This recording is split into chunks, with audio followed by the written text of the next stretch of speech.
राधे राधे, जय श्री कृष्ण। दोस्तों, आपका मेरे इस YouTube के चैनल पे हार्दिक स्वागत। दोस्तों, अभी तक आप लोग जो मुझे इतना सुनते हैं, इसके लिए मैं बहुत ही आभारी हूँ और आप लोग का प्यार मेरे लिए बहुत ही अनमोल है। दोस्तों, आज एक हम महत्वपूर्ण विषय पर आए हैं। जैसा कि आप लोग सुन रहे होंगे कि अभी देश भर में जो है हमारे यहाँ प्रयागराज में लोग जा रहे हैं महाकुंभ में स्नान करने के लिए, और फिर उसके बाद जो है राम की नगरी अयोध्या में जाते हैं लोग भगवान राम के दर्शन करने के लिए।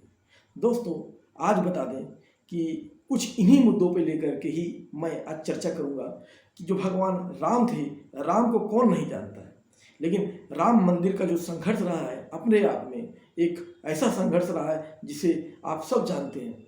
इसमें कईयों ने अपने प्राणों की भूमिका दे दी, कार सेवकों ने अपने जान लड़ा दिए। दोस्तों, इसी में ही जो है हमारे यहाँ के संत साधु नागा साधु ने भी जब जब युद्ध पड़ा तो युद्ध किया।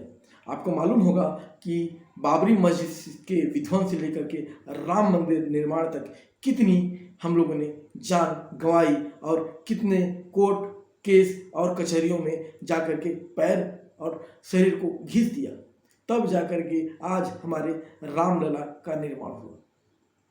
दोस्तों, इसी में एक ऐसे व्यक्ति के बारे में बताने जा रहा हूँ जिनका नाम ही अपने आप में सबसे बड़े राम भक्त के रूप में आप जानते हैं। ये कोई और नहीं, राम मंदिर के मुख्य पुजारी आचार्य सत्येंद्र दास जी हैं। दोस्तों, सत्येंद्र दास जी के बारे में आप लोग को शायद मालूम नहीं होगा, तो मैं बता दूं कि सत्येंद्र दास जी इस कलयुग के सबसे बड़े राम भक्त हैं। उन्होंने अपने पूरे जीवन को राम और राम के प्रति ही लगा दिया। जब से गृहस्थ आश्रम छोड़ा तब से लेकर के आज तक, मृत्यु के पहले तक, उन्होंने केवल और केवल अगर जप तप किया है तो केवल राम लला को ही जपा और राम लला की ही सेवा की। दोस्तों, बीते 12 फरवरी को आचार्य सत्येंद्र दास जी की निधन हो गई और 13 फरवरी दिन गुरुवार को उनको जो है जल समाधि दे दिया गया। लेकिन जल समाधि के विषय में जानने से पहले हम आपको ये बता देना चाहते हैं कि आचार्य सत्येंद्र दास जी की और क्या क्या विशेषता थी। आचार्य सत्येंद्र दास जी के जीवन के बारे में शायद ही आपको मालूम होगा। दोस्तों, इनका जन्म संत कबीर नगर में हुआ था, जो कि अयोध्या से मात्र 100 किलोमीटर दूर है। दोस्तों, आपको बता दें कि 1975 में, सन 1975 में इन्होंने संस्कृत विद्यालय से आचार्य की उपाधि हासिल किया और जो है सन 1976 में ये अयोध्या में स्थित संस्कृत महाविद्यालय में जो है सहायक आचार्य के पद पर शपथ ग्रहण किया और 1992 में इनको जो है राम मंदिर के पुजारी के रूप में नियुक्त किया गया, महज 9 महीना पूर्व बाबरी मस्जिद के विध्वंस के पहले। मतलब कि बाबरी मस्जिद जब होने वाला था उसके 9 महीना पहले ही इन्हें आचार्य पद के लिए जो है इन्हें चुना गया था। लेकिन उसके बाद की तो कहानी आप सबको मालूम है। ऐसा कहा जाता है कि जब विध्वंस हो रहा था और गुंबर तोड़े जा रहे थे, उस दौरान पर कोई रामलला को बचाने के लिए नहीं खड़ा था, तब आचार्य जो थे हमारे मुख्य आचार्य सत्येंद्र दास जी अपने गोद में लेकर के राम, भैया लक्ष्मण, भैया भरत और भैया शत्रुघ्न को गोद में लेकर भागे थे ताकि इनके ऊपर कोई नुकसान न पहुंच पाए। ये भगवान राम के जितना भी बोला जाए सबसे बड़े भक्त थे। इन्होंने 3 दशकों तक भगवान राम की ही सेवा की और मरने से पहले जब इनसे पूछा गया कि आप क्या चाहते हैं, तो ये कहे कि जिंदगी अगर और रही तो केवल भगवान राम के चरणों में ही बीतेगी, इसके सिवा कहीं नहीं बीतेगी। दोस्तों, ऐसे हमारे आचार्य सत्येंद्र दास जी थे। सत्येंद्र दास जी को 13 फरवरी को उनको जो है जल समाधि दे दी गई। उनकी जल समाधि को भगवान राम से जोड़कर देखा जा रहा है, क्योंकि भगवान राम जो के सबसे बड़े भक्त थे, इसलिए इनको जल समाधि दी गई। अब आप सोचेंगे कि इनकी जल समाधि भगवान राम से ही क्यों जोड़कर देखी जा रही है। तो बता दूं दोस्तों कि भगवान राम ने भी जो है अपनी जल समाधि ली थी, और भी सरयू नदी के किनारे गुप्तार घाट पर ली थी। और जो इनका भी जो है जल समाधि जो इनको दिया गया, इनका जो जल समाधि है, इनके पार्थिव शरीर को इनके आवास से निकाल करके भगवान राम एवं जो है हनुमानगढ़ी से होते हुए जो है सरयू घाट पर इनको ले जाया गया और इनको कबीर घाट पर जो है इनको जल समाधि दी गई। तो इनकी जल समाधि और भगवान से क्यों जोड़ा जा रहा है? क्योंकि ये भगवान राम के बहुत बड़े भक्त थे, इसीलिए लोगों का समर्थन हुआ कि इनको भी जो है जल समाधि ही देना चाहिए, ना कि अग्नि संस्कार। वैसे भी हमारे देश में संत, साधु संत, ऋषि मुनि, महात्माओं को जल समाधि ही देते हैं। जल समाधि भगवान राम के बारे में ऐसी कथा प्रचलित है कि भगवान राम ने जल समाधि क्यों ली थी।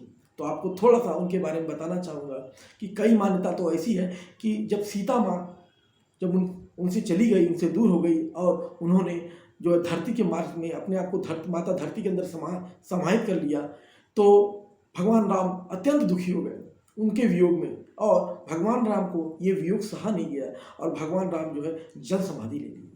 और कई मान्यताओं के अनुसार तो ऐसी भी है कि भगवान राम जो है भैया लक्ष्मण के वियोग में ही जल समाधि लिए। एक ऐसी घटना हुई कि यमराज जो है यमराज जी एक साधु को रूप लेकर के भगवान राम के पास आए और उन्होंने बोला कि मैं आपसे कुछ वार्तालाप करना चाहता हूँ, लेकिन शर्त यही है कि मेरे और आपके बीच में एकांत में कोई भी बाधा न पहुँचाए। यदि कोई आता है तो आप उसे प्राणदंड देंगे। भगवान राम ने आश्वासन दिया कि मैं आपको वचन देता हूँ कि मेरे और आपके एकांतवास में कोई भी भंग नहीं करेगा। यदि कोई भी आता है तो मैं उसे प्राणदंड ही दूंगा। और इसको सुनिश्चित करने के लिए उन्होंने भैया लक्ष्मण को बोला कि आप अभी द्वारपाल के रूप में रहेंगे, और जो नॉर्मल द्वारपाल थे उनको हटा दिया गया और भैया लक्ष्मण को द्वारपाल के रूप में नियुक्त किया गया उस समय के लिए, ताकि कोई भी आदमी भगवान राम के दिए हुए वचन को न तोड़ पाए। क्योंकि जब सब जानते हैं कि भैया लक्ष्मण राम भगवान के अनन्य भक्त एवं सेवक हैं, और लक्ष्मण जी को यह भी बोला कि मैं इन ऋषि महात्मा को वचन दिया हूँ कि यदि कोई भी आदमी अगर इस भवन के अंदर प्रवेश करता है तो मैं जो है जो भी आदमी प्रवेश करेगा उसको, प्रवेश कराने वाले आदमी को मैं जो है प्राणदंड ही दूंगा। भैया लक्ष्मण ने बोला कि प्रभु मेरे रहते हुए कोई भी आदमी प्रवेश नहीं करेगा, आपके वचन को मैं खाली नहीं जाने दूंगा। और एक कहावत है ना, प्राण जाए पर वचन न जाए, ये रघुवंशियों की आदत थी। भैया लक्ष्मण ने बोला आप मुझ पर भरोसा कर सकते हैं। जैसे ही ऋषि महात्मा और भगवान राम जो है वो जस्ट वार्तालाप करने ही बैठे थे कि अचानक से एक ऋषि दुर्वासा आ गए। ऋषि दुर्वासा को कौन नहीं जानता, बड़े ही क्रोधी थे और बड़े ही क्रोध में बोले कि मुझे राम के पास जाना है। भैया लक्ष्मण ने विनती किया कि प्रभु जो है मेरे बड़े भैया किसी महात्मा ऋषि से एकांत में कुछ बातें कर रहे हैं और उनकी आदेश है कि अभी कोई न घुसे। ऋषि दुर्वासा तो क्रोधी थे, उन्हें क्रोध आ गया और बोले कि अगर तुम मुझे अंदर नहीं जाने दोगे तो मैं तेरे भगवान राम को मैं श्राप दे दूंगा। लक्ष्मण बहुत ही विलाप करने लगे, बहुत रोकने का प्रयास किए, लेकिन जब भाई पर संकट बन पड़ा तो वो प्रतिज्ञा को तोड़ बैठे। उन्हें लगा कि मेरी मृत्यु से ज़्यादा अच्छा है कि भगवान की जो है आयु बढ़ जाए। उनको मालूम था कि अगर मैं जाने दूंगा तो मुझे अपना मृत्यु दंड मुझे मिलेगा, लेकिन भाई के प्राणों से बड़ा और कुछ नहीं हो सकता है। जैसे ही उन्हें जानने की अनुमति दिया तो भगवान राम का जो है वचन टूट गया। भगवान राम के जो है महात्मा जो बैठे थे, यमराज जो साधु के रूप में, वो गायब हो गए और भगवान राम जो है बहुत क्रोध में आए और लक्ष्मण जी को इसके लिए प्राणदंड का सजा सुनाने से पहले जो है उन्होंने कई आचार्यों से बात की कि कैसे किया जाए। आचार्य ने कहा कि आपके ये छोटे भाई हैं और आपका वचन भी खाली न हो, इसके लिए एक ही युक्ति है कि जिसे आप सबसे ज़्यादा प्यार करते हैं अगर उसे अपने जीवन से ही हटा दें, उसका त्याग कर दें, तो उसकी मृत्यु के समान ही है। ऐसा आप कर सकते हैं प्राणदंड के बजाय, देने के बजाय। और भगवान राम ने वही डिसीजन लिया, लेकिन भैया लक्ष्मण सह न पाए, क्योंकि वो बचपन से ही अगर आंखें खुली तो वो केवल और केवल भैया राम के साथ ही अपने आप को पाए। आखिर वो शेषनाग के अवतार थे। वो भगवान राम से कैसे दूर रह सकते थे। जब उन्होंने बोला कि भगवान राम से दूर होने का मतलब है इस संसार को छोड़ना है, मैं भगवान राम से, भैया राम से दूर रह करके इस शरीर को अब नहीं भोगना चाहता हूँ, और वो जा करके सरयू नदी के किनारे जाके जल समाधि ले ली। इस घटना से भगवान राम बहुत दुखी हुए और कुछ दिनों बाद वियोग में जाकर के भगवान राम ने भी सरयू नदी के किनारे गुप्तार घाट पर अपनी जो है जल समाधि ले ली। तो दोस्तों, ये थी जल समाधि। सेम उसी तरह ही जो है बड़े भक्त, अनन्य भक्त के रूप में जानने वाले आचार्य सत्येंद्र दास जी को भी जो है जल समाधि दिया गया, क्योंकि वो भी राम के सबसे बड़े भक्त थे। तो दोस्तों, आपको इतनी अगर अच्छी लगी हो मेरा वीडियो यहाँ तक, तो आप मेरे चैनल को लाइक, शेयर और सब्सक्राइब करना ना भूलें, क्योंकि ये वीडियो आपके लिए बनाया जा रहा है। और अभी तो जल समाधि के बारे में बताना बचा है कि क्यों दिया जाता है। तो दोस्तों, यहाँ जो है आपको यहाँ तक अगर अच्छा लगा हो तो मैं आगे बढ़ता हूँ। और जो है आचार्य सत्येंद्र दास जी ने जो है अपने जीवन में जो भी पुण्य कर्म किए और जो भी भगवान की सेवा अर्चना की, तो उनके जाने के, उनके पार्थिव शरीर को भगवान राम में ही विलीन करने का निर्णय लिया गया। और उनके भी शरीर को जो है सरयू नदी के किनारे और सरयू नदी के घाट पर कभी और तुलसी घाट पर ही इनको जल समाधि दी गई। अब जल समाधि होता क्या है, आपके मन में जरूर आता होगा। और जल समाधि ऋषि मुनियों, संतों और साधुओं को ही क्यों दिया जाता है, तो इन सब को जानने के लिए आप जरूर मेरे चैनल पर बने रहें। धन्यवाद दोस्तों। तो दोस्तों, अभी तक आपको मेरा वीडियो अच्छा लगा हो तो इसको लाइक, शेयर, सब्सक्राइब करना ना भूलें। अब हम बात करने जा रहे हैं कि अयोध्या के जो राम मंदिर हैं के मुख्य पुजारी, अयोध्या के राम मंदिर के मुख्य पुजारी आचार्य सत्येंद्र दास जी को जल समाधि क्यों दी गई। आपको बता दें कि 12 फरवरी को इनका निधन हुआ और 13 फरवरी को इनको जल समाधि दे दी गई। इनकी आयु लगभग 87 साल की हो चुकी थी, लेकिन क्या बोलना ये होता है कि तो दोस्तों, अभी तक आप लोग मेरे जो बातों को सुने उसके लिए मैं धन्यवाद करता हूँ आप लोगों का। और जिन जिन लोगों ने अभी तक मेरे चैनल को सब्सक्राइब नहीं किया है वो सब्सक्राइब जरूर कर लें। आगे की बात मैं बताता हूँ। बीते 12 फरवरी को आचार्य सत्येंद्र दास जी का निधन हो गया और 13 फरवरी को इनको जो है जल समाधि दे दी गई। लोगों के मन में जो है इस सवाल बार बार इसका सवाल आ रहा है कि आखिर साधु संतों को जल समाधि क्यों दिया जाता है। और जैसे ही इनका निधन हुआ वैसे ही पूरे अयोध्या में एक शोक की लहर दौड़ गई। लेकिन बोलते हैं ना, जो पैदा हुआ है वो कहीं न कहीं, कभी न कभी उसे जाना ही होगा, क्योंकि जिसका जन्म हुआ है उसकी मृत्यु तो होना ही है। आज किसी का, कल किसी का, चाहे राजा हो चाहे रंग हो, मृत्यु सबकी होती है। लेकिन जब मृत्यु होती है तो आम पब्लिक को जो दाह संस्कार किया जाता है, लेकिन साधु संतों को, ऋषि मुनियों को, महात्माओं को जो होती है जल समाधि या थल समाधि दिया जाता है। तो आज जल समाधि के विषय में हम जानेंगे कि जल समाधि होती क्या है। दोस्तों, जल समाधि का मतलब होता है कि जो संत हैं, साधु संत हैं, ऋषि मुनि हैं, महात्मा हैं, इनके पार्थिव शरीर को बहते हुए गंगा जल की धारा में प्रवाहित कर देना ही जल समाधि कहलाता है। यह मान्यता है कि जल सबसे ज्यादा पवित्र है और जल ही मोक्ष का मार्ग है। तो जब इनकी पार्थिव शरीर को भेजा जाता है, जल में विलीन किया जाता है, तो वो जो होते हैं कि अपने 5 तत्वों में विलीन हो जाते हैं और जो होते हैं संत और साधु जो होते हैं मोक्ष के मार्ग को प्राप्त हो जाते हैं। लेकिन हम विस्तार रूप से आपको समझाएंगे कि जल समाधि क्या होता है, क्यों दिया जाता है और इसकी धार्मिक और आध्यात्मिक मान्यताएं क्या हैं। तो दोस्तों, अगर आप लोग को ये जानना है तो हमारे साथ जरूर। दोस्तों, जल समाधि होता क्या है इसके बारे में मैं आपको बताने जा रहा हूँ। क्या होता है कि सनातन धर्म में अंतिम संस्कार की कई सारी विधियां हैं, कई सारी प्रक्रियाएं, उसमें से जल समाधि भी एक महत्वपूर्ण प्रक्रिया है।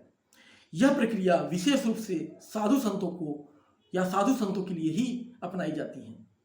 जिसमें पार्थिव शरीर को बिना दाह संस्कार किए हुए नदी में प्रवाहित कर दिया जाता है।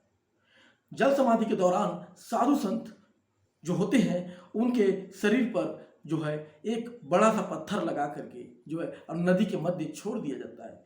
इसी को ही जल समाधि कहा जाता है। तो दोस्तों, जल समाधि के विषय में आपकी क्या राय है, आप जरूर इसे कमेंट बॉक्स में आखिर जल समाधि क्यों दी जाती है, ये लोगों के मन में प्रश्न आता है। हिंदू धर्म में जल को सबसे ज्यादा पवित्र माना जाता है। संपूर्ण शास्त्र विधियां, मंगल कार्य एवं संस्कार आदि में सभी कार्यों में जल के बिना अधूरा है, अर्थात जल ना हो तो ये कोई भी जो है रीतियां और जो ये संपन्न नहीं हो सकती हैं। दरअसल जल के देवता जो होते हैं वरुण देवता होते हैं, जो भगवान विष्णु के ही स्वरूप होते हैं। इसीलिए जल को जो है अत्यंत पवित्र माना गया है। यही कारण है कि शुभ कार्य करने से पहले जल का प्रयोग किया जाता है। शास्त्रों के अनुसार सृष्टि के आरंभ में भी जल था और सृष्टि के अंत में भी जल ही रहेगा। जब ये सृष्टि नहीं था तब भी जल ही था, और जब ये सृष्टि का समापन होगा तो भी केवल और केवल अगर कुछ होगा तो वो जल होगा, यानी कि जल के सिवाय कुछ नहीं होगा। जल ही अंतिम सत्य है। इसीलिए आप लोग गौर किए होंगे, ध्यान दिए होंगे कि जब देवी देवताओं को सिराते हैं या देवी देवताओं को जल में ही विसर्जित किया जाता है, क्योंकि ऐसी मान्यता है कि मूर्तियों को जल में विसर्जित करने से वो जल के माध्यम से ही अपने अपने धाम पहुंच जाते हैं। तो दोस्तों, यहाँ तक आपको कैसा लगा? दोस्तों, जल समाधि की आध्यात्मिक परंपरा क्या है और जल समाधि का धार्मिक कारण क्या है, इन दोनों चीजों को हम समझेंगे इस वीडियो में। दोस्तों, हिंदू परंपरा के अनुसार साधु संतों को समाधि इसलिए दी जाती है क्योंकि ध्यान और साधना से उनका शरीर जो होता है एक विशेष ऊर्जा का बन जाता है। उनका शरीर एक विशेष ऊर्जा का बन जाता है क्योंकि वो जीवन भर ध्यान, साधना और तप करते हैं, और शरीर को जल समाधि के द्वारा प्रकृति में विलीन कर दिया जाता है। प्राचीन काल में तो दोस्तों ऐसा होता था कि जो ऋषि मुनि होते थे वो कभी कभी अपने आप को जो है 4 महीना 6 महीना के लिए जल समाधि लेते थे और फिर जल समाधि से लेकर के वापस भी आ जाते थे। और कुछ ऋषि महात्मा तो बोला जाता है कि परमानेंट, मतलब कि हमेशा हमेशा के लिए जल समाधि ले लेते थे। ये जल समाधि की महिमा है। अब जल समाधि का धार्मिक कारण क्या है?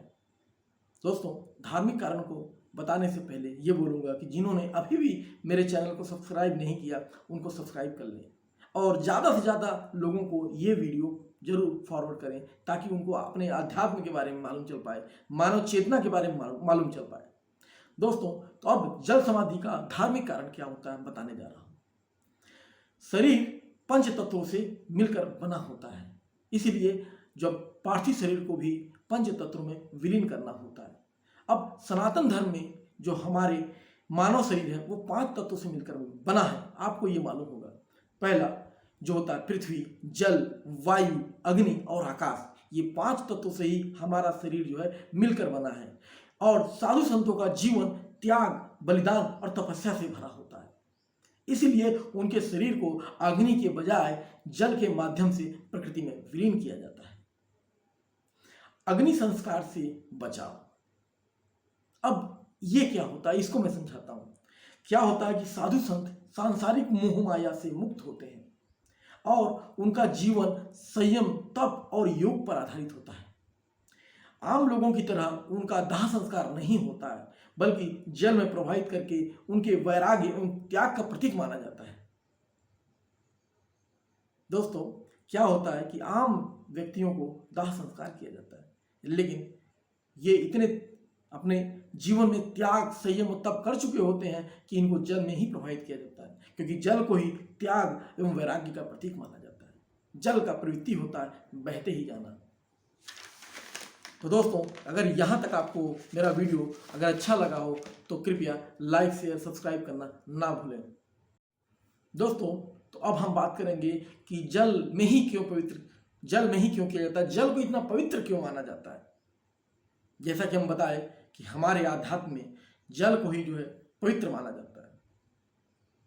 क्या होता है दोस्तों कि दरअसल हमारे जो सनातन धर्म में गंगा, यमुना, गोदावरी, नर्मदा जैसी पवित्र नदियां मोक्ष के मार्ग को मानी जाती हैं कि यही मोक्ष के मार्ग हैं।